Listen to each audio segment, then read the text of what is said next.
বাপ্পা টিনে রেলগাড়ি পাই পাই করে ছোটে, ঠেলা দিলে এক চক্কর ঘুরে আসে, কিন্তু তার নতুন কাঠের মোটরখানা আর চলছে না, ধাক্কা দিচ্ছে, মাটিতে ঠক্কর খেয়ে পড়ে যাচ্ছে। তা দেখে বাপ্পার কি কান্না! মা রান্না ফেলে ছুটে এসেছেন, আদর করছেন, বলছেন মোরব্বা খেতে দেবো, রসগোল্লা কিনে দেবো, তাতেও বাপ্পার কান্না থামে না।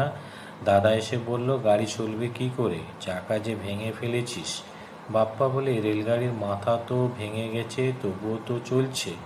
দাদা হেসে বলল, শোনো তবে একটা মজার কথা বলি। 14-15 দিন আগে আবদুল্লাহ নতুন বাস আর আব্বাস উদ্দিনের ভাঙাচোরা মোটর পাল্লা দিয়ে ছুটছে।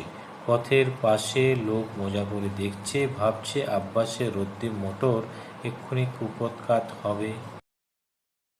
একটা সময় দারুণ একটা আওয়াজ হলো, আর অমনি নতুন বাস কাত হয়ে দাঁড়িয়ে পড়ল, আর চলল না, তার চাকা ফেটে গেছে। আব্বাসের মোটর তার পাশ দিয়ে হুঁশ করে ছুটে চলে গেল, অথচ মোটরের চাল ভাঙা, গায়ে রোদ্দুর লাগে, জল পড়ে। নতুন বাসের দশা দেখে পথের লোকের সে কি হাসাহাসি আর হই হল্লা!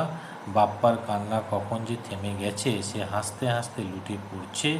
দাদা বলে, মাথা ভাঙলেও গাড়ি চলে, চাকা ভাঙলে চলে না।